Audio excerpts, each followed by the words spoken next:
भागीरथी में आनंद प्राप्त कर रहे हैं। और आज इस सप्ताह ज्ञान यज्ञ का अंतिम दिवस, जिसमें हम सभी प्रवेश पाने जा रहे हैं। बहुत बड़ी कृपा रही भगवान की, क्योंकि जीवन में वास्तविकता यही है कि जो सत्संग मिल जाए, जो भगवान की कथा मिल जाए, भगवान का नाम मिल जाए, इससे अच्छा और इससे बड़ा कोई दूसरा कर्म हो ही नहीं सकता। भगवान श्री राधा माधव के चरण कमलों का ध्यान करते हुए,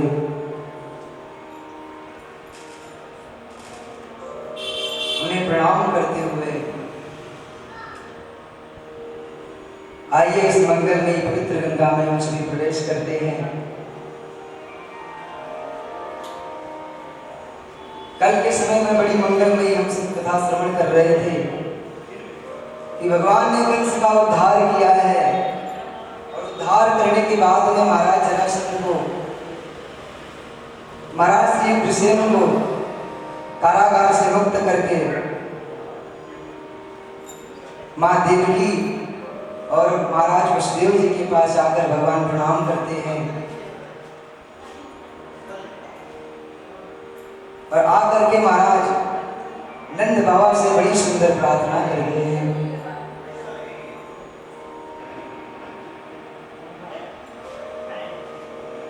बड़ी सुंदर आकर के प्रार्थना की है नंद बाबा से। नंद बाबा से भगवान कह रहे हैं, नंद बाबा ने भगवान कृष्ण को वृंदावन जाने के लिए जब कहा तो कहने लगे, बाबा अगर आपकी इच्छा हो, आप अगर कहो तो कुछ दिन के लिए इस मथुरा में रुक जाएं।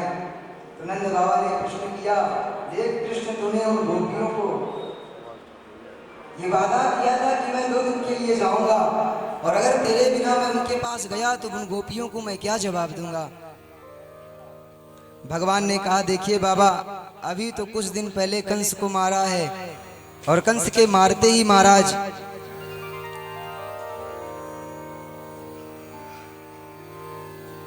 जरासंध जो है वो महाराज बहुत बड़ा शत्रु बन गया है।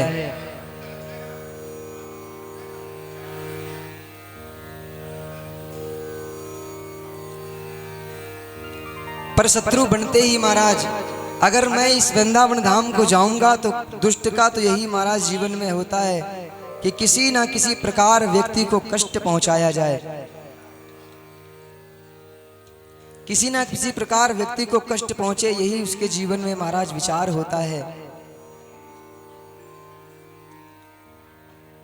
लेकिन आज भगवान नंद बाबा से कहते हैं, प्रभु आप जाओ। तो नंद बाबा आज महाराज वृंदावन के लिए प्रस्थान करते हैं। वसुदेव जी महाराज ने गर्गाचार्य को बुलाया, शिक्षा दीक्षा का प्रबंध किया है, भगवान का यज्ञोपवीत संस्कार करा के आज शिक्षा के लिए भगवान को भेज रहे हैं। महाराज श्री शांदीपनी के विद्यालय भगवान शिक्षा प्राप्त करने हेतु गए।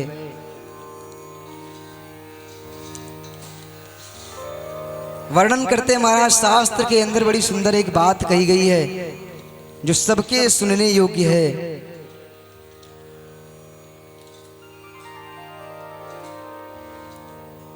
अपने पुत्रों के लिए सुंदर महाराज शिक्षा का प्रबंध तो करना ही चाहिए। जो माता पिता अपने पुत्र की शिक्षा की व्यवस्था नहीं करते, उनका जीवन महाराज व्यर्थ है। और आज महाराज वसुदेव जी ने भगवान के लिए गुरुकुल की व्यवस्था की है, और भगवान को गुरुकुल के लिए भेजा है, क्योंकि शास्त्र कहता है अगर शिक्षा ना दी जाए तो वो माता पिता महाराज शत्रु के समान है। माता शत्रु पिता बैरी, ये न बालो न पाठिता, न शोभते सभा मध्ये, हंस मध्ये बको यथा।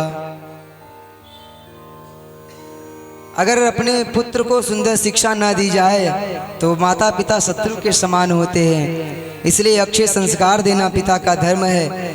तो आज भगवान को पढ़ने के लिए गुरुकुल भेजा है।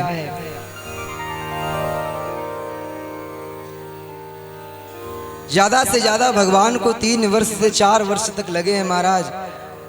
अल्प समय में भगवान ने समस्त विद्याओं को पूर्ण किया है। और जब भगवान विद्या पूर्ण करके घर आ रहे हैं तो जा करके महाराज गुरुदेव से प्रार्थना की है कि प्रभु आपको कुछ प्रदान किया जाए, आपको कुछ दिया जाए। गुरुदेव ने मना किया, बोले अगर गुरुमाता को कुछ इच्छा है तो आप उनको जरूर प्रदान कीजिए, गुरुदेव को वो वस्तु प्रदान कीजिए। और आज गुरुदेव की महाराज बात मान करके भगवान माँ के पास गए, माँ से प्रार्थना की। गुरुमाता ने कहा बेटा हमारा पुत्र समुद्र में खोया था, यदि वह वापस मिल जाता तो मुझे बहुत सुख मिलता। परीक्षित भगवान जा करके गुरुमाता के पुत्र को लाकर माता को समर्पित किया।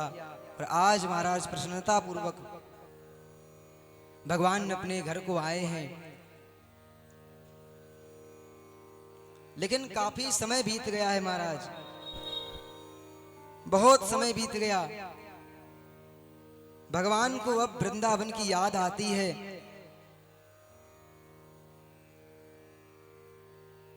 परीक्षित यदि भगवान गए नहीं थे तो कम से कम उन्हें अपने पास बुला तो सकते थे। ऐसे बहुत से कारण हैं जिनके कारण भगवान नहीं जा पाए। वो कौन सा कारण है? तो कारण को श्रवण कराते हैं। बोले यदि भगवान वृंदावन जाते तो कंस पूरी मथुरा को महाराज नष्ट कर देता। और अगर भगवान नहीं जा पा रहे थे तो कम से कम उनको बुला तो सकते थे।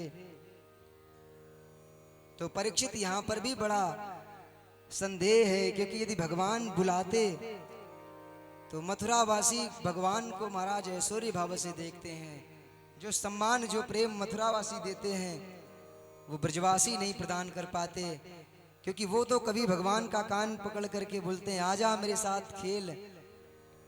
कभी तो कृष्ण भगवान को साथ लेकर के भोजन करते हैं, कभी तो भगवान के साथ क्रीड़ा, कभी भोजन, कभी गाय चराते हैं। और मथुरावासी और नंद महाराज गोकुलवासी यदि एक पास हुए तो सारा महाराज रस ऐश्वर्य और माधुर्य भाव सब कुछ फीका हो जाएगा।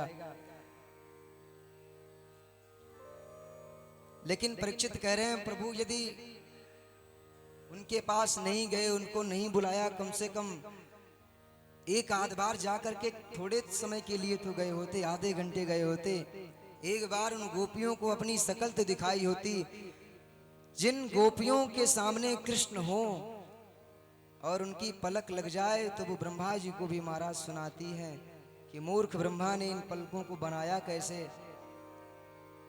जो भगवान के महाराज दर्शन में व्यवधान उत्पन्न करती हैं। तो प्रभु जब गोपियां एक पल भगवान से दूर नहीं रह सकती तो भगवान को तो कुछ देर के लिए ही जाना था, लेकिन जो वचन दे करके आए वो भगवान ने पूर्ण क्यों नहीं किया। सुखदेव जी कहते हैं परीक्षित यदि भगवान ये दिखाते कि मेरा संबंध गोकुल वासियों से है तो शत्रु का महाराज एक ही मन होता है, एक ही बात कि किसी ना किसी प्रकार दुख पहुंचाया जाए। यदि मालूम चलता कि महाराज गोकुल वासियों से प्रेम है तो उन गोपियों को, उन ब्रजवासियों को ये जरासंध कष्ट देता। इसलिए भगवान न तो वहां जा पा रहे हैं, न उनको बुला पा रहे हैं और ना ही उनसे मुलाकात कर पा रहे हैं। लेकिन एक बार महाराज महल की अटारी पर खड़े भगवान कृष्ण यमुना के सुंदर उस पावन पुलिन को निहार रहे थे। परीक्षित वो महाराज दर्शन करके आज भगवान के मन को महाराज, भगवान के मन में वो प्रेम जागृत हुआ, उन गोपियों की याद आई। तो आज भगवान कृष्ण के नेत्रों में आंसू आ गए। भगवान उस छवि को, उस महाराज किए हुए कृत्य को याद करते हैं।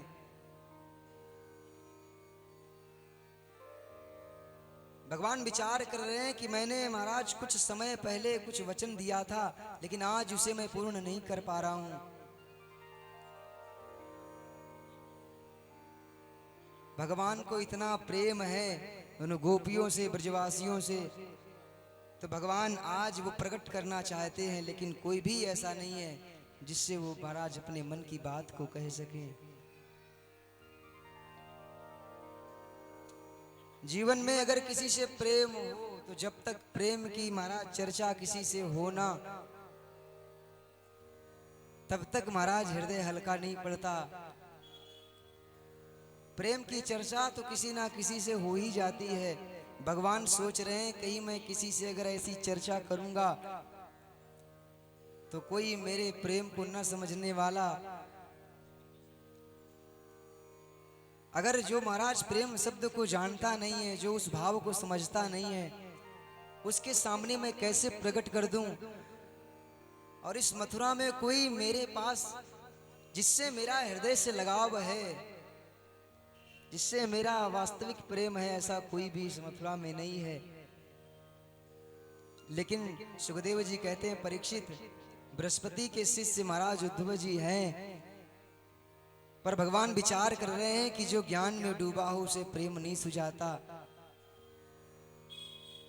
यदि इससे मैंने इस प्रकार चर्चा की तो ज्ञान की चर्चा करेगा। तो भगवान ने अपने पास उद्धव को बुलाया है। उद्धव आए, उद्धव ने देखा आज माधव के नेत्रों में आंसू आ गए। भगवान कहने लगे, अरे उद्धव, आज मैं तुमसे कुछ कहना चाह रहा हूं। उद्धव ने कहा, बताइए महाराज, आज आप इस प्रकार दुखी क्यों हैं। तो भगवान कहने लगे, उद्धव क्या करूं, आज यमुना के पुलिन को देख करके मुझे वृंदावन की याद आ गई। अरे एक पल के लिए जो गोपियां मुझे अपने से अलग नहीं होने देना चाहती थी, आज वो गोपियां मेरे बगैर कैसे जी रही होंगी। और इतना ही नहीं उद्धव, वो गोपियां, वो ब्रजवासी जब मुझे याद करते हैं तो मेरे हृदय की धड़कन तेज हो जाती है। इतना नहीं, रात में नींद नहीं आती, भोजन करने की इच्छा हो तो महाराज थाली से उठने का मन करता है। ना तो सभा में बैठने की इच्छा है, ना तो किसी से बात करने की इच्छा है। सिर्फ और सिर्फ एक ही काम होता है, वो गोपी, वो ब्रजवासी ही नेत्रों में नजर आते हैं। उद्धव कहने लगे, प्रभु मैं समझा नहीं। भगवान कह रहे हैं, बस इतनी बात है कि वो जो गोपी है ना, उनसे मेरा निस्वार्थ भाव से इतना प्रेम है कि मैं यहाँ पर वर्णन नहीं कर सकता। और आज मेरी स्थिति को देखो, मैं चाहता हूं कि वृंदावन जाकर के कम से कम उन्हें कुछ ऐसा बताओ कि वो गोपियां मुझे भूल जाएं। क्योंकि जब तक वो भूलेंगी नहीं, तब तक महाराज मेरा हृदय हल्का नहीं होगा। इसलिए उद्धव, वृंदावन जाकर के कुछ उपदेश दो। उद्धव ने कहा, माधव मैं जा तो सकता हूं, पर आपको याद भी है कि आप कहां पर भेज रहे हो। अरे जहां पर किसी ने गुरुकुल का मुख भी नहीं देखा है, जिसे वर्णमाला भी सही से नहीं आती, उन ब्रजवासियों के पास, गंवारों के पास भेज करके किसका उपदेश दूंगा मैं। क्या उपदेश करूं जाकर के। अरे कोई ज्ञान वाला व्यक्ति, समझने वाला हो तो कम से कम मैं जाऊं, पर मैं जो उपदेश करूंगा वो वेदांती भाषा इनके समझ में आएगी। भगवान कह रहे हैं, उद्धव तुम क्या उपदेश करोगे, जो कुछ करना है वो वही करना, लेकिन तुम्हें तो जाना है। भगवान का आदेश हुआ। उद्धव ने कहा, ठीक है प्रभु मैं जाऊंगा, लेकिन प्रभु मैं एक रात से ज्यादा वहां पर नहीं रुकने वाला। भगवान कहने लगे, उद्धव एक बार जाओ तो सही, एक रात लगाओगे या फिर एक माह लगाओगे या एक वर्ष, ये तो तुम्हें वक्त ही बताएगा। रात्रि काल व्यतीत हुआ है, प्रातः काल सुंदर महाराज भगवान ने अपना स्वरूप प्रदान किया।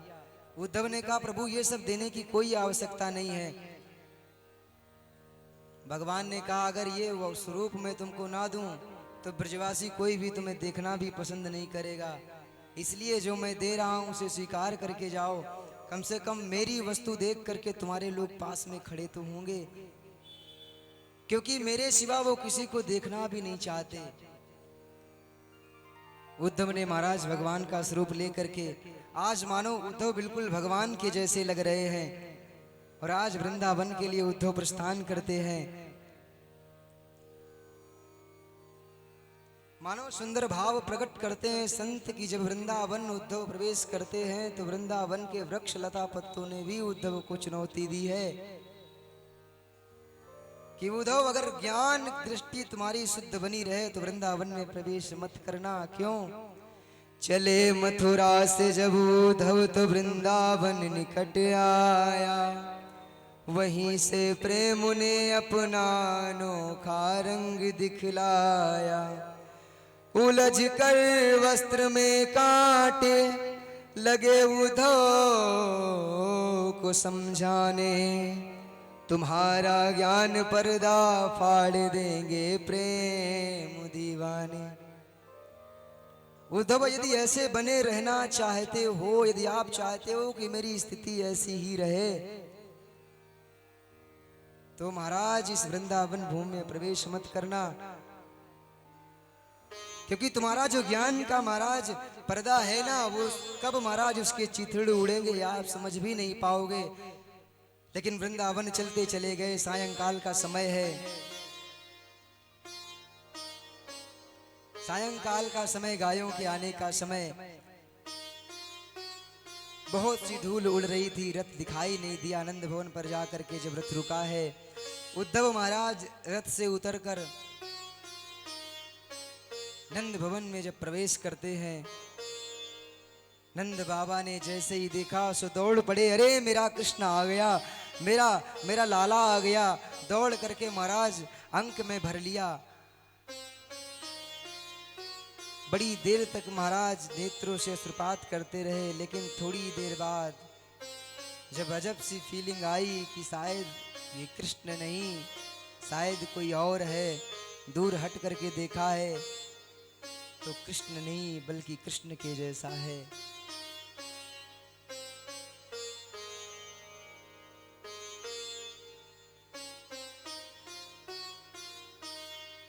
नंद बाबा ने हाथ पकड़ा है, ले जाकर के महाराज उद्धव को बैठाया है। उद्धव ने अपना परिचय दिया। जलपान होने के बाद में जब उद्धव शयन करने के लिए गए, विश्राम करने गए, तो नंद बाबा आकर के पास में बैठते हैं। आज नंद बाबा एक एक पल महाराज भगवान कृष्ण के विषय में जानने के लिए लालायित हैं। एक एक पल जानने के लिए महाराज इच्छुक हैं। पर आज पूछने का शिष्टाचार ध्यान रखते हुए आज पूछ रहे हैं, अरे उद्धव, मेरा मित्र वसुदेव कैसा है, मथुरावासी कैसे हैं? सारी महाराज विशेषताएं, सारी बातें पूछते हुए अंततो गत्वा नेत्रों में आंसू आ गए और पूछ बैठे कि उद्धव, मेरा कृष्ण कैसा है? अरे कभी उसे अपने इस वृंदावन की याद आई होगी या फिर नहीं? कभी उसने इस वृंदावन की ओर महाराज नजर उठा करके देखा होगा कि नहीं? अपि स्मरति नः कृष्णो मातरं सुहृदा सखीन्, गोपान् व्रजं चात्मनाथं, गावो वृंदावनम गिरिम। पूछ बैठे मेरा कृष्ण कैसा है। कभी उसे महाराज यहाँ की याद आई होगी या फिर नहीं? क्योंकि अब तो मथुरा का राजा बनकर के अनेक प्रकार की महाराज विषयों को भोग रहा होगा। वृंदावन में तो हम सब उसे वो सुख नहीं दे सके जो मथुरावासी प्रदान कर रहे होंगे। जो आनंद मथुरावासी ने प्रदान किया होगा वो मैं तो नहीं दे सकता। वो मेरे से कैसे प्राप्त हो सकता है? आज हृदय भर आया है। महाराज नंद बाबा का हाथ पकड़ा है उद्धव का, ले जाकर के महाराज यशोदा मैया का कमरा दिखाया। आज माँ बैठी है पालने के पास,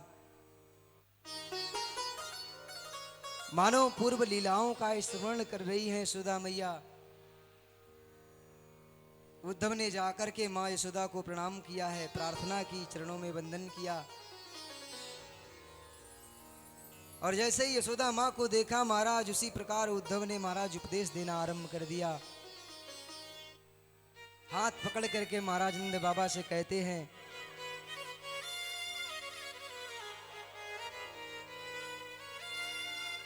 अरे देखो, जिसे आप अपना पुत्र कहते हो, जिसे आप कृष्ण कहते हो, कृष्ण मेरा बेटा है, याद रखना वो जगत का पिता है। वो सिर्फ तुम्हारा बेटा नहीं है, बल्कि वो पूरे जगत का पिता है, जगत को बनाने वाला है। महाराज, किसे आप अपना बेटा कहकर पुकार रहे हो? भूल जाओ उसे, पुत्र रूप में याद करना, क्योंकि वो पुत्र नहीं, वो तो जगत का पिता है। उद्धव ने अपने उपदेश आरंभ किए हैं, और जो उद्धव ने अपने उपदेश आरंभ किए, अरे नंद बाबा, अगर याद करना है तो शास्त्रों की कथा को सुनो, उसकी पूजा करो, उसका ध्यान करो। अरे वो तो तुम्हारा महाराज भाग्य है जो तुम्हारे घर में इतने दिन पुत्र रूप में रहा, लेकिन जगत का पिता है। नंद बाबा कहने लगे, सुन उद्धव, जिसे तू जगत का पिता कह रहा है ना, अरे उस महाराज जगत के पिता को इन हाथों ने अपने हाथ से महाराज खिलाया है, इन हाथों ने उसकी सेवा की है। ये यशोदा है ना, इस यशोदा ने अपने हाथों से माखन खिलाया है, सेवा की है उसकी। अरे उद्धव, किसी का पागल पुत्र हो, मूर्ख हो, अगर घर से चला जाए तो लोग पागल होकर के ढूंढते हैं उसे। उद्धव, जब कोई पागल पुत्र खो जाए तो लोग कितना व्याकुल हो जाते हैं। और जिसे तू जगत पिता कह रहा है, जो मेरा बेटा बनकर मेरे पास रह रहा है, अरे होगा वो जगन्नाथ, लेकिन वो तो मेरे इशारे पर चलता था, और आज वो मुझसे दूर है। विचार करो उद्धव, कि आज जिसके एक पुत्र हो और जो अपने नेत्रों से पुत्रों को ओझल ना होना देना चाहे, आज उसके मन पर क्या बीत रही होगी। उद्धव ने देखा, चर्चाएं सुनते हुए माँ यशोदा के स्तनों से दुग्ध धारा बहने लगी, नेत्रों से महाराज अश्रुपात होने लगा है, उद्धव जैसा ज्ञानी बहने लगा। सारी रात महाराज कृष्ण की चर्चा में बीत गई। प्रातः काल उद्धव स्नान करने गए हुए थे, द्वार पर खड़े हुए रथ को गोपियों ने देखा तो गोपियां व्यंग करने लगी, ये तो वैसा ही महाराज रथ है जैसा अक्रूर जी महाराज लेकर के आए थे। अरे लग रहा है शायद कंस को मारा है, कंस को मारा है तो कंस के महाराज जो भी कार्य अब बचे हैं वो सब हम सबको करना है, इसलिए उसके कार्य मेरे हाथों से कराने के लिए आज अक्रूर जी मुझे लेने आए हैं। थोड़ी देर बाद जब महाराज दूर से देखा कि वही सांवला सलोना विग्रह है, साक्षात कृष्ण में स्वरूप है, तो गोपियां दौड़ पड़ी। इतनी वेग से दौड़ी है, लेकिन जब नजदीक जाकर के देखा है कि ये तो कृष्ण नहीं, कृष्ण की वेशभूषा में कोई दूसरा ही है, तो गोपियों ने जाकर के आज महाराज उद्धव को घेर लिया है। शायद तुम्हें ये स्वरूप महाराज मेरे प्रियतम ने ही प्रदान किया है, ताकि हम तुम्हें पहचान सकें। अरे बड़े बड़े महाराज संतों से भी माता पिता का दुख, माता पिता की याद भूली नहीं, तो प्रभु उन कृष्ण को कैसे भूल सकती है।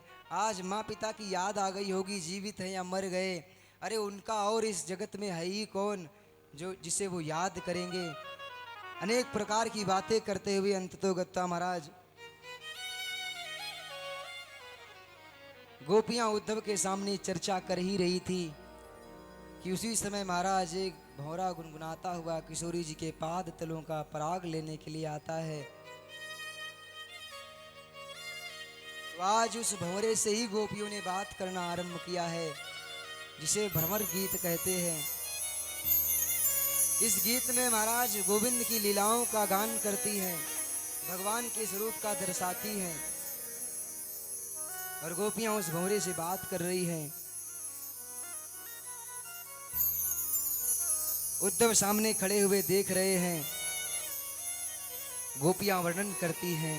मधुपकी तव बंधो मास प्रसांग्रिम सपत्न्या कुचविलृतमालां कुंकुमस्मे सुतीर्णा। बड़ा सुंदर गान करती हैं गोपियां, वर्णन करती हैं भंवरे को आया हुआ देख करके, जैसे आज तू कपटी काला है ना, ऐसा तेरा कृष्ण भी काला, और उस कृष्ण के जैसा कपटी कोई और हो ही नहीं सकता।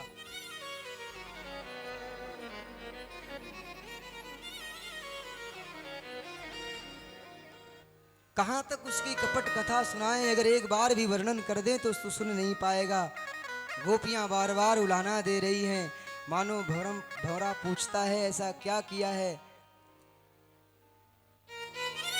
गोपियां कहती तेरे जो मूक्षों पर लगा हुआ कुमकुम है ना, ये वहां की सुंदरियों का लगा हुआ मेरे प्रीतम के महाराज पड़ी हुई माला का स्पर्श जो महाराज कुमकुम है वही है, और तू वो लेकर के आज मुझे दिखाने आया है। अरे तेरे जैसा वो भी कपटी है, तेरे जैसा मैंने कहीं नहीं देखा। जिस प्रकार फूल की सुगंध लेकर तुम चले जाते हो, ऐसे ही जीवन में प्रेम महाराज प्रकट करके आज वो कृष्ण मेरे जीवन से चला गया है।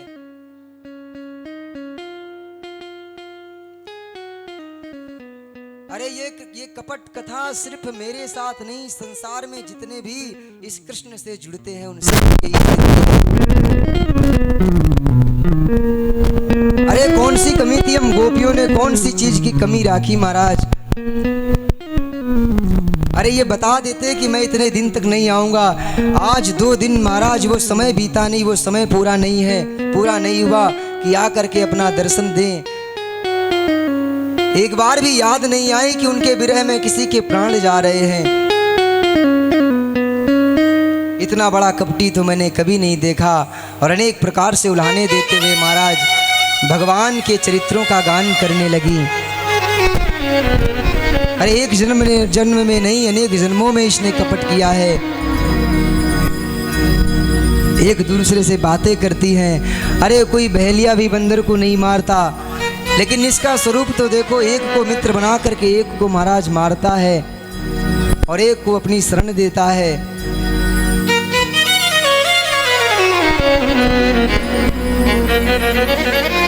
इसके मन में कितना भेदभाव है। विवाह करने आई हुई शूर्पणखा को उसने कुरूपा बना दिया। अरे विवाह नहीं करना था, कम से कम मना तो कर देते, लेकिन इसको भी कुरूपा बना दिया। मांगने गए बलि के महाराज हुए, संपत्ति का हरण कर लिया, और आज उसी प्रकार मेरे भी महाराज प्राणों का हरण कर लिया है। अनेक प्रकार की बातें सुनाती हैं जब गोपियां, तो आज गोपियों का महाराज हृदय पिघल रहा है। भौरा उड़ा मानो गोपियां विचार करती हैं कि शायद कुछ गलत बोल दिया है, तो अन्य गोपियां बुलाती हैं और बुला करके प्रार्थना करती हैं। रोने लगी, कह रही हैं क्या करें, आज अगर मरना चाहें तो लग रहा है प्राण कृष्ण लेकर के गए हैं, और अगर मेरे प्रभु के पास जाना तो कभी इस प्रकार की बात मत कहना कि हमने इतनी सारी बातें कही हैं, नहीं तो उनको बहुत कष्ट प्राप्त होगा। और आज महाराज भगवान कृष्ण की महाराज महिमा का गान करती हैं उस भंवरे से। अरे छोड़ो और बातें, कम से कम ये बताओ कि उन सुंदरियों के बीच में कभी कृष्ण ने हम सबको याद किया है? अरे कभी इतनी याद तो आई होगी कि हम गोपियां माखन खिलाती थीं, कन्हैया के दर्शन के लिए नंद भवन पर महाराज लाइन लगा करके खड़ी होती थीं। कभी तो अपने गायों की याद आई होगी, कभी तो इस वृंदावन वासियों की याद तो आई होगी। दूसरी गोपी कहती याद कैसे आएगी, जितनी अच्छी सुंदरियां महाराज मथुरा में हैं, जो प्रेम, जो ऐश्वर्य, जो महाराज सम्मान मथुरा में मिल रहा है, वो यहाँ कैसे मिलेगा। गोपियाँ कहती हैं कृष्ण कैसे भी सही, भले ही मेरे प्राण चले जाएं, लेकिन मैं तुम्हारे सिवा जीवन में और किसी को ला नहीं सकती, और अगर मेरे यहाँ रहने से और आपके वहाँ रहने से आपको सुख प्राप्त हो रहा है तो कृष्ण वो भी हमें मंजूर है। तुम्हारी इस विरह अग्नि में भी हम जी लेंगी, पूरा जीवन व्यतीत कर लेंगी, कभी भी तुम्हारे लिए मन में ऐसा विचार नहीं करेंगी। और गोपियां याद कर रही हैं उस पूर्व जन्म के समय को। हर घड़ी याद तेरी आए सौतन बन के, हर घड़ी याद तेरी आए सौतन बन के, मैं फिरूं शाम तेरे नाम की जोगन बन के, मैं फिरूं शाम तेरे नाम की जोगन बन के, मैं फिरूं शाम तेरे नाम की जोगन बन के, मैं फिरूं श्याम तेरे नाम की जोगन बन के, हर घड़ी याद तेरी आए सौतन बन के, हर घड़ी याद तेरी आए सोतन बन के, मैं फिरूं शाम तेरे नाम की जोगन बन के, मैं फिरूं श्याम तेरे नाम की जोगन बन के।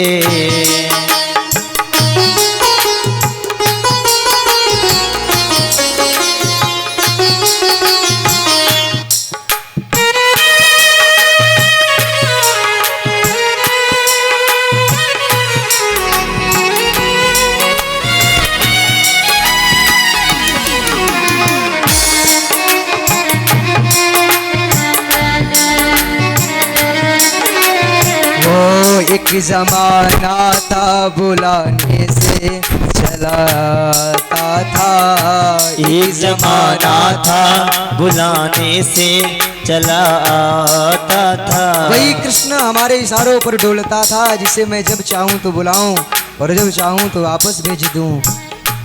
एक जमाना था बुलाने से चलाता था, एक जमाना था बुलाने से चला आता था, ओ मुझको कड़ कड़ में तेरा चेहरा नजर आता था, मुझको कड़ कड़ में तेरा चेहरा नजर आता था, टूट गई मैं तो तेरे चेहरे का दर्पण बन के, टूट गई मैं तो तेरे चेहरे का दर्पण बन के, मैं फिरूं शाम तेरे नाम की जोगन बन के, मैं फिरूं श्याम तेरे नाम की जोगन बन के, मैं फिरूं श्याम तेरे नाम की जोगन बन के।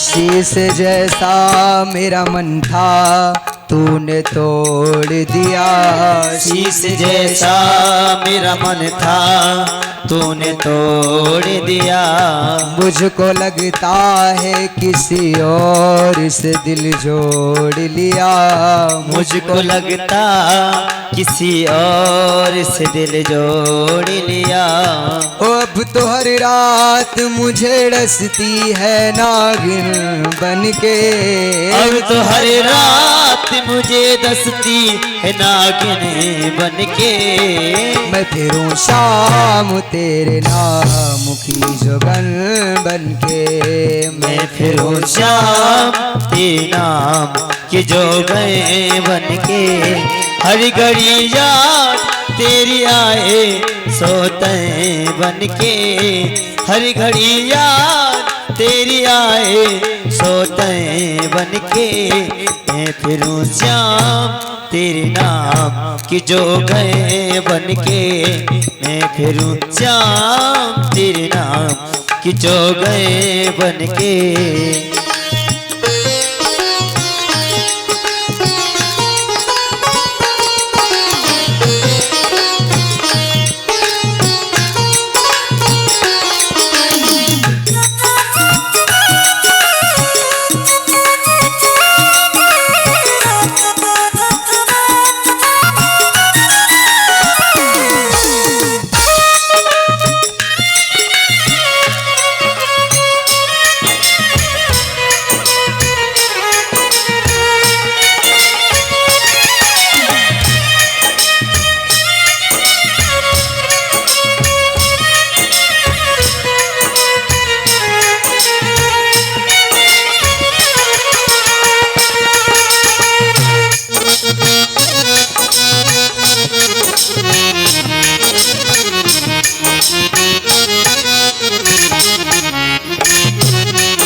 दर्द अब दिल का बढ़ाने से भला क्या होगा, दर्द अब दिल का बढ़ाने से भला क्या होगा।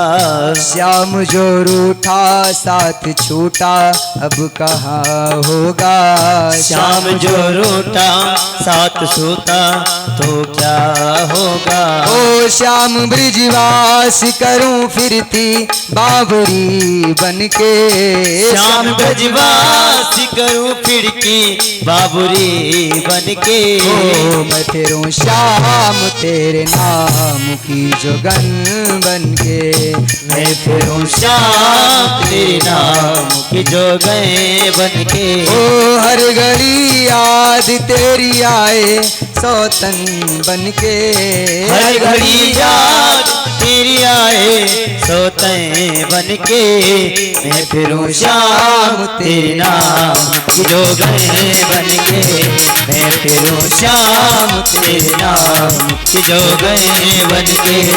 हर घड़ी याद तेरी आए सोते बनके, हर घड़ी याद तेरी आए सोते बनके, मैं फिरूं श्याम तेरे नाम की जो गए बनके, मैं फिरूं श्याम तेरे नाम की जो गए बनके, जो गए बनके, जो गए बनके, मैं फिरूं श्याम तेरे नाम की जो गए। ओ हर घड़ी याद तेरी आए सौतन बनके, मैं फिरूं शाम तेरे नाम की जोगन बनके। गोपियां भगवान को याद करते हुए अनेक प्रकार की जब बातें कर रही थी तो उद्धव जैसा ज्ञानी विचार करता है कि जिस उपदेश को करने के लिए आज मैं यहाँ पर आया हूँ, शास्त्र वेद पुराण योग सिद्धि जितने भी साधन हैं सब यही कहते हैं कि भगवान में मन लग जाए। ब्राह्मण संत जितने भी विद्वान पूजन पाठ करते हैं सब यही कहते हैं कि भगवान में समर्पित हो जाए। पर जिनका मन पहले से ही परब्रह्म परमात्मा में इतना लगा हुआ है, कौन सा पुराण बताऊं, कौन सा इन्हें सुनाऊं, सब कुछ तो इनका पता है महाराज। और आज उद्धव जैसा ज्ञानी बहने लगा। उद्धव जी महाराज गोपियों को प्रणाम करते हैं। वंदे नंद व्रज स्त्रीणाम पादरेणुमभीक्ष्णसाः यासां हरिकथोद्गीतं पुनाति भुवनत्रयम्। आज महाराज उद्धव जी ने उन गोपियों को प्रणाम किया है। अरे कहाँ ढूंढते फिरते हो उस ब्रह्म को वेद और शास्त्रों में। उद्धव कह रहा है कि जिन वेद शास्त्रों के पीछे आज तक जीवन में मैं पड़ा रहा, शायद मुझे ये ज्ञान ही नहीं था कि इसके सिवाय कोई और भी मार्ग है। क्योंकि महाराज वेद पुराण पढ़ने से, याद करने से, श्रवण करने से तो फल में कमी हो सकती है, परंतु महाराज भक्ति से भगवान बंधे हुए चले आते हैं। आज उद्धव ने कह दिया, गोपियों अगर कृष्ण को आपके सम्मुख ला करके मैंने नहीं छोड़ा तो आज मैं हरि का दास नहीं। प्रार्थना की है, हाथ जोड़ करके प्रणाम करके उद्धव महाराज प्रस्थान करते हैं। जैसे ही उद्धव महाराज प्रस्थान करते हैं और आकर मथुरा में भगवान श्री कृष्ण से मुलाकात की, तो आज महाराज भगवान ने जब देखा, भगवान कृष्ण ने उद्धव से कहा है, उद्धव आओ उद्धव, कैसे हो, क्या हुआ? एक दिन की बात कह रहे थे, यहाँ तो महाराज अनेक महीने बीत चुके हैं, कहाँ रहे अब तक? थोड़ी देर तक तो उद्धव कुछ नहीं बोले और थोड़ी देर बाद उद्धव ने नेत्र खोलते ही महाराज भगवान को डांटना आरंभ कर दिया। अरे तुम्हारे जैसा महाराज छलिया कपटी कोई है ही नहीं। अरे उन गोपियों को क्या उपदेश दूं? सब कुछ तो, सारे ग्रंथ, सारी लीलाएं, सब कुछ तुम्हारा किया हुआ, सब कुछ तो उन गोपियों को पता है। आप क्या हो, कौन हो, सारे चरित्र वो जानती हैं। अरे माधव, किस वेद का मैं उन्हें उपदेश दूं, किस ग्रंथ का उपदेश दूं? हर ग्रंथ पुराण यही कहता भगवान से संबंध हो, लेकिन तुम्हारा इतना भगवान से मन लगा है, इतना तुम्हारा भाव लगा हुआ है, तो उन गोपियों को मैं क्या उपदेश दूं? आज मैं प्रतिज्ञा करके आया हूं कि कृष्ण को मैं उन गोपियों के पास लेकर चलूंगा।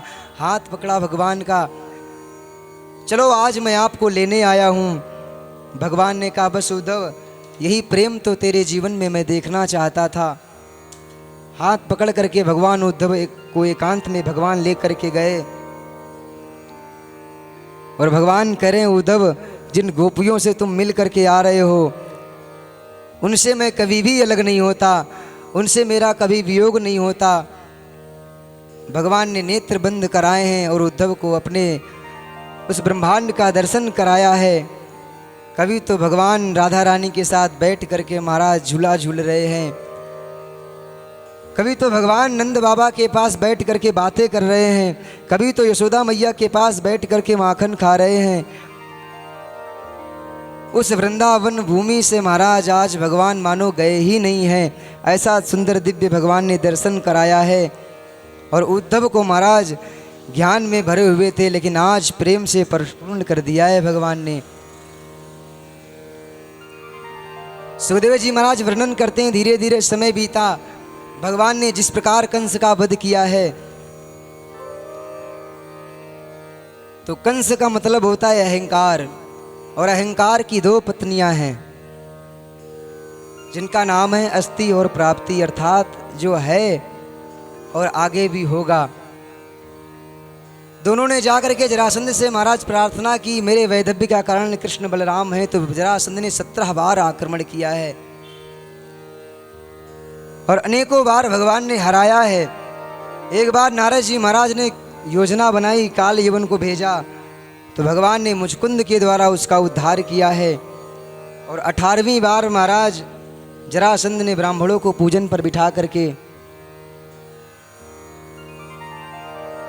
पूजन पर बिठाने के बाद में भगवान से युद्ध करने के लिए जब आया है, तो आज ब्राह्मणों को महाराज भगवान को लगा कि मेरे ब्राह्मण, इनको ये कष्ट देगा, ये असुर है, तो भगवान ने ब्राह्मणों की महाराज रक्षा के लिए आज अपना स्थान छोड़ करके भागे हैं। और जैसे ही महाराज भगवान स्थान छोड़ करके भागे तो रणछोड़ करके पुकारा है, तो भगवान का नाम रणछोड़ पड़ गया। भगवान दिव्य पर्वत पर चढ़े तो महाराज जरासंध ने अग्नि प्रकट की। भगवान ने आदेश दिया समुद्र में महाराज द्वारिका का निर्माण हो, तो सुंदर महाराज समुद्र में विश्वकर्मा द्वारा द्वारिका निर्माण हुई। भगवान उस पर्वत से वहीं पर जा पहुँचे। धीरे धीरे भगवान ने सब महाराज मथुरावासी को द्वारिका में शिफ्ट किया, द्वारिका में ला करके स्थापित किया है। और महाराज 11 वर्ष में भगवान ने वृंदावन छोड़ा था, मथुरा आए थे। 14 वर्ष महाराज हो गए भगवान मथुरा से वृंदावन नहीं गए और आज भगवान को 25 वर्ष हो गए हैं। सुखदेव जी कहते हैं परीक्षित, बलराम जी का विवाह रेवत की पुत्री रेवती के साथ हुआ और भगवान श्री कृष्ण का विवाह भीष्मक की पुत्री रुक्मणी के साथ।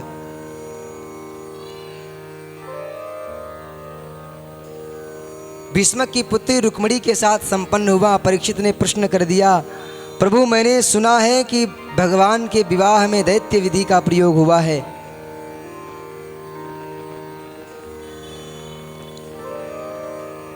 और जिस प्रकार महाराज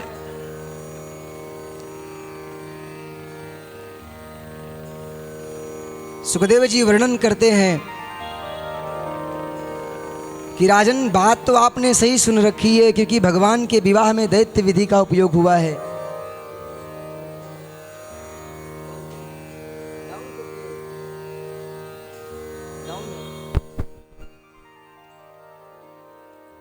और आज महाराज सुखदेव जी वर्णन करते हैं, राजासीद भीष्म को नाम विदर्भाधिपतिर्महान् तस्य पंचाभवन पुत्र कन्यैका च वरानना। बोले महाराज विदर्भ देश के राजा हैं भीष्मक, जिनके महाराज 5 पुत्र हैं, जिनकी एक सुंदर पुत्री है जिसका नाम है रुक्मणी। परीक्षित विवाह के योग्य पुत्री को देख करके महाराज भीष्मक ने विचार किया, पुत्रों से सलाह ली तो 4 पुत्र कुछ नहीं बोले, लेकिन बड़ा पुत्र रुक्मी जब भगवान के साथ विवाह के प्रस्ताव की बात सुनी तो इसने भगवान के साथ विवाह करने को मना करके शिशुपाल के साथ संबंध पक्का कर दिया। और जैसे ही महाराज रुक्मणी जी को ये पता लगा है कि मेरे जीवन में बिहारी जी को हटा करके कोई दूसरा आने वाला है,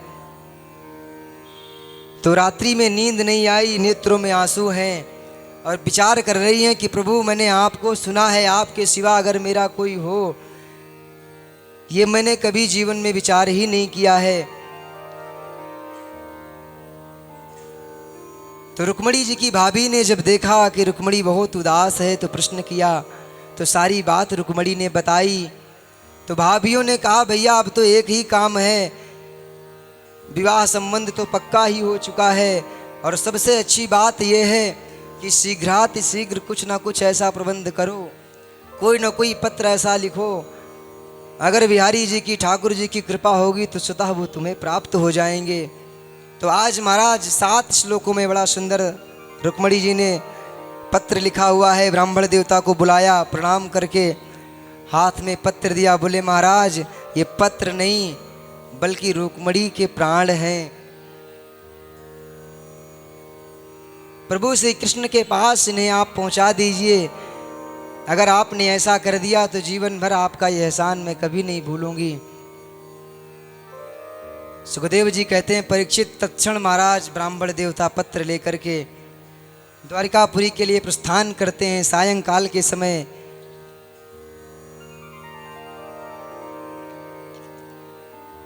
सायंकालीन बेला है, द्वारिकापुरी में जैसे प्रवेश करते हैं ब्राह्मण देवता, भगवान ने बहुत स्वागत किया, सभा में बिठाया, सारे कर्म के विषय में महाराज विधिवत पूछा। लेकिन थोड़ी देर बाद जब महाराज भगवान विचार करने लगे कि कुछ शायद गुप्त बात है तो एकांत में करनी चाहिए, ब्राह्मण देवता इशारा करते हैं।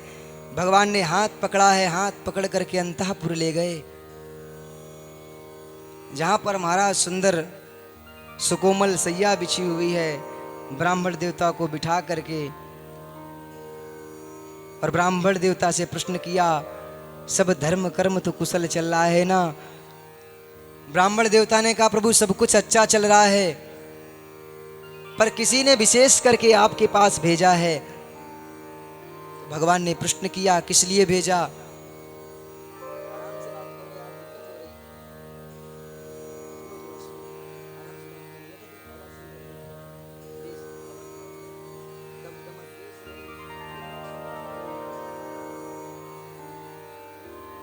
राधे श्री राधे, राधे श्याम। बोलिए श्री वृंदावन बिहारी लाल की।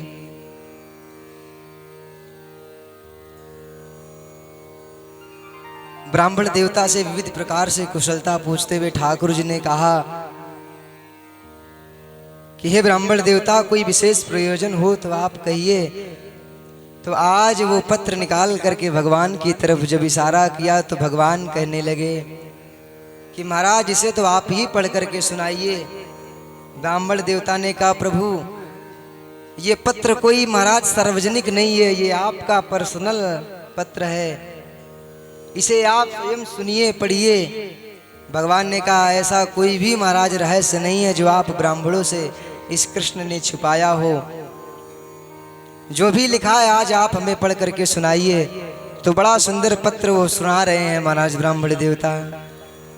श्रुत्वा गुणान् भुवन सुंदर शृण्वतां ते निर्वेश्य कर्ण विवरैर्हरतोऽङ्गतापं रूपं दृशां दृशिमताम् अखिलार्थलाभं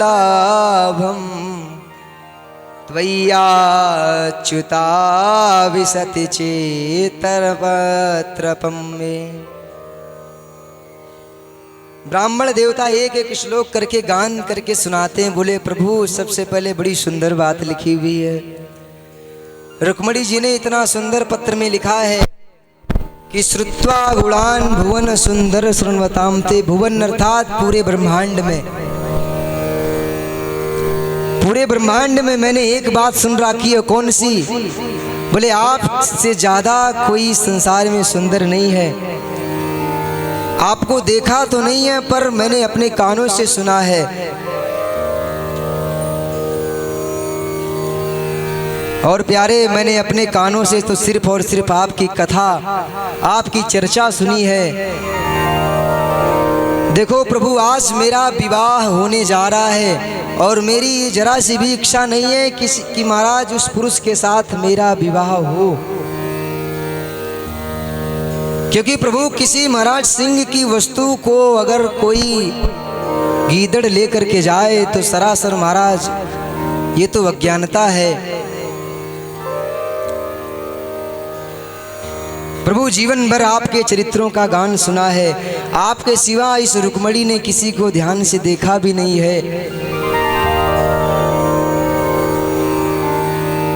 सारी महाराज बात रुक्मणी जी इस पत्र में लिख रही हैं। बोली प्रभु कब आना है, कैसे आना है, कहाँ पर आना है, सब कुछ लिख दिया है। बोली अगर आप नहीं आओगे तो प्राण चले जाएंगे, पर आपके सिवा किसी और को ये रुक्मणी वर्ण करने वाली नहीं है। ब्राह्मण देवता ने पूरा पत्र सुना करके जैसे ही चुप हुए तो भगवान कह रहे हैं प्रभु हे ब्राह्मण देवता, जो स्थिति आज रुक्मणी की है आज वो स्थिति हमारी भी हो रही है।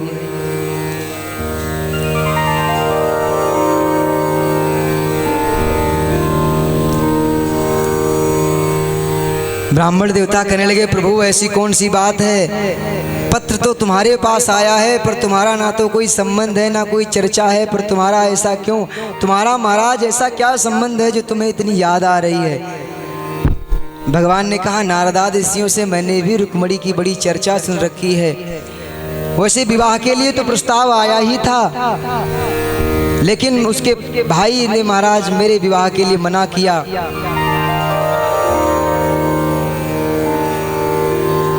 और जैसे ही महाराज मना किया है,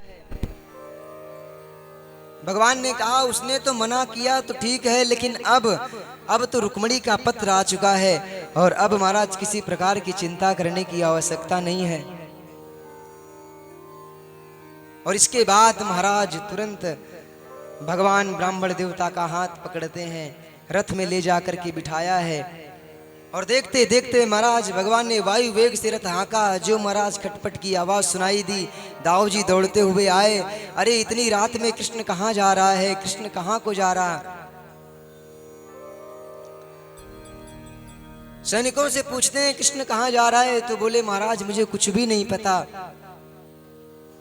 कौन आया था, बोले महाराज एक पंडित जी आए थे। दाऊ जी समझ गए ब्राह्मण देवता आए थे। तो कृष्ण कहाँ पर गए हैं ये मैं स्वयं जानता हूँ।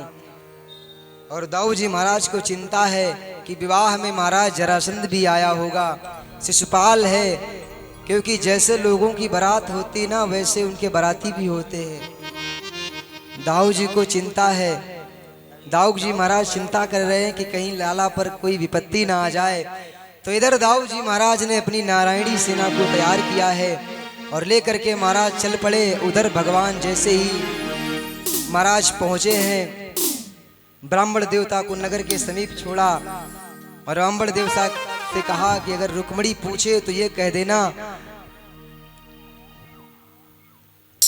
कि जिसको महाराज तुमने याद किया है, जिसके लिए पत्र भेजा था, उसे मैं लेकर के आ रही हूं, मैं लेकर के उसे आया हूं। इस प्रकार महाराज ब्राह्मण देवता को कह करके भगवान वहां से प्रस्थान करते हैं। और इधर ब्राह्मण देवता जैसे ही नगर के निकट पहुंचे, नगर में प्रवेश करते हैं, तो महाराज रुक्मणी को तो एक ही चिंता है। रुक्मणी यही विचार कर रही है कि ना जाने वो पत्र मेरे प्रभु के पास पहुंचा है या फिर नहीं। लगता है कृष्ण नहीं आएंगे तो प्राण ही त्यागने पड़ेंगे। विचार कर ही रही थी कि उसी समय महाराज तुरंत सामने से आते हुए पंडित जी दिखाई दे गए। और जैसे ही महाराज पंडित जी को देखा तो मन में तुरंत विचार कर लिया, क्योंकि सामने आने वाले के लिए, सामने आते हुए व्यक्ति को देख करके ये पता लग जाता है कि वह काम बना करके आ रहा है या फिर बिगाड़ कर। पंडित जी महाराज नजदीक आए। रुक्मणी मैया ने पंडित जी महाराज को प्रणाम किया है। बोल बांके बिहारी लाल की जय, जय जय श्री राधे। यहाँ के जो श्री 108 श्री महंत श्री बसंतदास जी महाराज से मैं अनुरोध करता हूँ वो मंच पे आए। मेरी आवाज को सुन रहे हो श्री महंत बसंतदास जी महाराज, वो आएंगे जरा।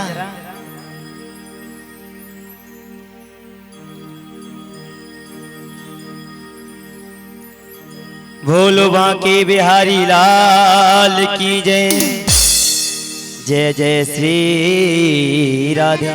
और हमारे पूज्य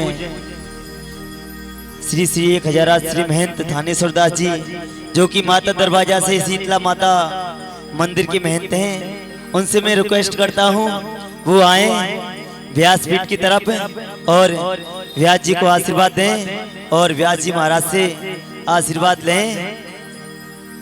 जय जय श्री राधे। ये है हमारे श्री श्री 108 श्री महंत बसंतदास जी महाराज। तालियां बजाएं सभी भक्तगण। इनका स्वागत हमारे परम पूज्य व्यास जी महाराज कर रहे हैं। और हमारे श्री श्री 1008 श्री महंत थानेश्वर दास जी महाराज, जो कि शीतला माता मंदिर से हैं। बोल बांके बिहारी लाल की जय, जय हो। मुझे तुमने दाता बहुत कुछ दिया है। देखो मैं आपको बताता हूँ, मैं यहाँ आया था रोहतक में, करीब मेरी 8वीं 9वीं कथा है यहाँ। तो मुझे महंत श्री थानेश्वर दास जी का बहुत प्यार मिला।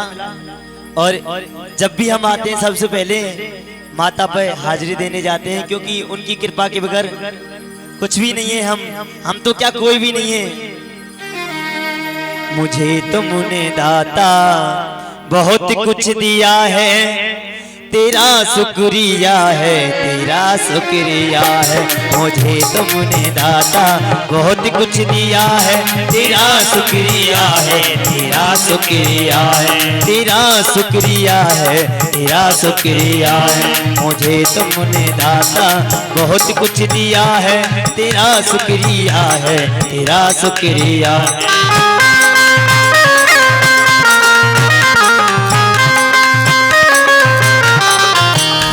ना मिलती अगर दी हुई दात तेरी, अगर इनका आसरा नहीं होता हम पे, मुझ पर इनका आसरा नहीं होता तो मैं रोहतक में दोबारा नहीं आता। ना मिलती हुई ना मिलती अगर दी हुई दात तेरी तो क्या थी जमाने में औकात मेरी, तो क्या थी जमाने में औकात मेरी। हो न मिलती अगर दी हुई दात तेरी तो क्या थी इस रोज़े में औकात मेरी। न मिलती अगर दी हुई दात तेरी तो क्या थी इस रोदक में औकात मेरी। तुम्हीने यो जीने के काबिल किया है, तुम्हीने ये जीने के काबिल किया है, तेरा शुक्रिया है, तेरा शुक्रिया है, तेरा शुक्रिया है, तेरा शुक्रिया है। मुझे तुमने दाता बहुत कुछ दिया है, मुझे तुमने दाता बहुत कुछ दिया है, तेरा शुक्रिया है, तेरा शुक्रिया है, तेरा शुक्रिया है, तेरा शुक्रिया है।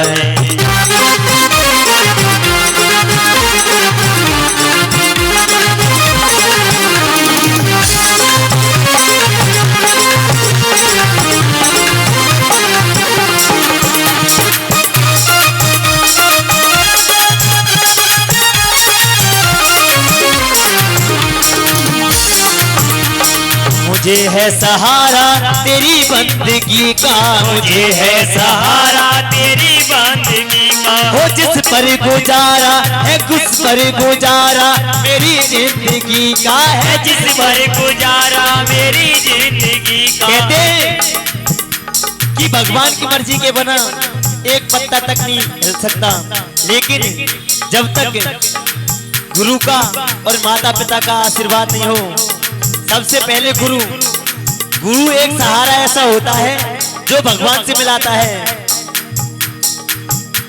मुझे एक सहारा तेरी बंदगी का है जिस पर गुजारा मेरी बंदगी का है, जिस पर गुजारा मेरी बंदगी।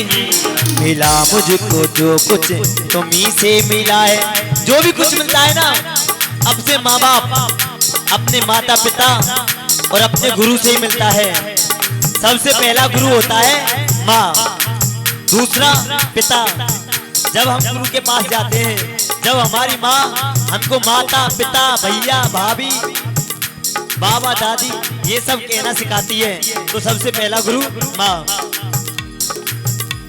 मिला मुझको जो भी तुम्ही से मिला है, मिला मुझको जो भी तुम्ही से मिला है, तेरा शुक्रिया है, तेरा शुक्रिया है।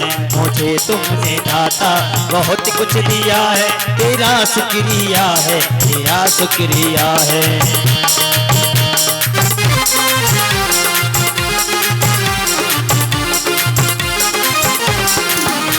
मिला मुझको जो कुछ बदौलत तुम्हारी, मिला मुझको जो कुछ बदौलत तुम्हारी। मिला मुझको जो कुछ बदौलत तुम्हारी, मिला मुझको जो कुछ बदौलत तुम्हारी। मेरा कुछ नहीं सब है दौलत तुम्हारी, मेरा कुछ नहीं है ये दौलत तुम्हारी। मेरा कुछ नहीं सब है दौलत तुम्हारी, मेरा कुछ नहीं सब है दौलत तुम्हारी।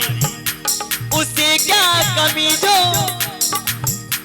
उससे क्या कमी जो तेरा हो लिया है। कहते हैं जो अपने गुरु का होता है, यदि गुरु को धारण दिल से करते हैं ना, और गुरु की वाणी का श्रवण दिल से करते हैं, तो इस 84 योनियों को नहीं भगना पड़ता है किसी को भी। मिला जो भी मिला उससे क्या कमी जो तेरा हो लिया है, उससे क्या कमी जो तेरा हो लिया है। तेरा शुक्रिया है, तेरा शुक्रिया है, तेरा शुक्रिया है, तेरा शुक्रिया है। मेरी ही नहीं तू सभी का है दाता, मेरा ही नहीं तू सभी का है दाता। जो गुरु होते हैं वो केवल एक शिष्य के नहीं होते हैं। कहते हैं कंस रावण जैसे रिश्ता जोड़ते नहीं है। गुरुओं के शिष्यों में भी होते हैं कंस और रावण जैसे प्रवृत्ति के, होते या नहीं होते। द्रोणाचार्य के शिष्य थे, दुर्योधन भी था, अर्जुन भी था, और उनसे सबसे भी बड़ा सबसे बड़ा था एकलव्य, जिन्होंने दिल से माना था। कंस रावण जैसे रिश्ता जोड़ते नहीं है, और सरवण जैसे रिश्ता बेटा तोड़ते नहीं है। किससे? घर आपसे, गुरु माँ बाप से। जो कंस और रावण जैसे होते हैं ना बच्चे, वो कभी भी अपने माता पिता, गुरु, दादा, किसी से भी कोई मतलब नहीं रखते हैं, भेज देते हैं बुढ़ापे में व्रत आश्रमों में। लेकिन जो सरवण जैसे होते हैं, जो सरवण जैसे होते हैं, वो हमेशा कभी भी अपने माता पिता, भाई बंधु, परिवार की तरफ ही सोचते हैं, क्योंकि उनको अपनी सब कुछ याद रहता है। क्योंकि जिन्होंने जन्म दिया है उनका कर्ज कैसे भी नहीं चुका सकते। जिस गुरु ने हमको भगवान से मिलाने का रास्ता बताया है, क्या उसका कर्ज कभी भी चुक सकता है क्या? यदि उनके चरणों को धो धो कर भी पिए तो भी कर्ज नहीं चुकता। कंस रावण जैसे रिश्ता जोड़ते नहीं, सरवण जैसे बेटा रिश्ता तोड़ते नहीं। घर आपसे, माँ बाप से। कहते घर एक मंदिर होता हमने पहचान की, माँ बाप होते घर में छाया भाग्यवान की। मंदिर का पुजारी रिश्ता जोड़ता नहीं है। जो मंदिर का पुजारी होता है ना, जैसे महंत जी हैं, श्री 1008 श्री महंत बसंतदास जी महाराज हैं, ये किसी के भी सगे नहीं है, क्योंकि इनके लिए सभी एक हैं। इनके लिए जितने भी यहाँ पे सभी बच्चे हैं, तो ये सबको अपना मानते हैं, और नहीं तो किसी को अपना नहीं मानते, क्योंकि भगवान है, भगवान को सबसे ज्यादा मानते हैं। जब इन्होंने अपना घर बार छोड़ दिया तो फिर क्या किसी को क्या मानेंगे।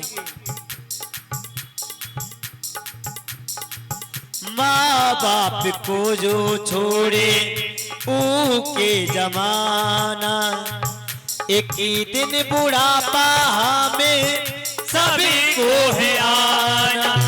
कहते दुनिया में नजरें घुमा करके देखिए, थोड़े थोड़े पुण्य और पाप मिल जाएंगे। कहीं भी देखिए, नजरें घुमाइए तो कहीं पुण्य कहीं पाप है। कि दुनिया में नजरें घुमा करके देखिए, थोड़े थोड़े पुण्य और पाप मिल जाएंगे। राजा दशरथ जैसे बाप बन करके देखिए, बेटा कैसे मिल जाएंगे। और दशरथ जैसे बाप आप बन करके देखिए, राम जैसे बेटा अपने आप मिल जाएंगे। राम जैसे बेटा अपने आप मिल। जब पिताई दशरथ जैसे नहीं बन सकते तो फिर राम कहां से लाएंगे, बताओ आप ही। सरवण कहां से मिलेंगे। सबसे पहले पिता को चरित्र अपना दशरथ जैसा बनाना है। अपने बच्चों के सामने ये बीड़ी गुटखा तंबाकू वगैरह वगैरह ये सब कुछ पर्दा में, सब कुछ पर्दा में होना चाहिए। पर्दा का सिस्टम है, पर्दा में ही होना चाहिए। बच्चों के सामने अच्छी तरह से बोलेंगे जभी तो अच्छे संस्कार आएंगे। गाली गलौज देते हैं माँ बाप बच्चों के सामने, तो बच्चे क्या सीखेंगे। कीर्तन करना तो सीखेंगे नहीं, गाली गलौज सीखेंगे। अब यहाँ की आज की पद्धति है, अपने माँ बाप का कोई भी सम्मान नहीं करता है साहब, ये दुनिया की रीत है। एक बात तो अपने माँ बाप का, अपने माता पिता के चरण कौन छूता है। हाथ खड़े करना, यहाँ कोई नहीं छूता। अपनी सासू माँ के पांव कौन दबाता है, कोई नहीं दबाता। बुढ़ापे में बैठा देते हैं, चौकीदार बना देते हैं माँ बाप को, नुक रखवारी करके निभाला करने देते हैं, खेल भी काजे कि नहीं। कि दुनिया में नजरें घुमा करके देखिए, थोड़े थोड़े पुण्य और पाप मिल जाएंगे। दशरथ जैसे बाप आप बन करके देखिए, राम जैसे बेटा अपने। और मैं रिक्वेस्ट करता हूँ यहाँ पर मेहनत साहब आए हैं दोनों से मेरी अनुरोध है, थोड़े थोड़े अपने मुखारबिन से इन भक्तों को कुछ ना कुछ बता के जाएं। देखो नहीं सुनो, हम किसी की बात सुनने वाले नहीं हैं, थोड़े थोड़े शब्द हैं। देखो महाराज तो बोल ही रहे हैं, हम बता ही रहे हैं, लेकिन आपके मुखारबिन से कुछ ना कुछ पल्ले पड़ जाए इनके। जय जय श्री राधे। मैं मेहन श्री थाने सरदार से विनती करता हूँ, जय जय श्री राधे।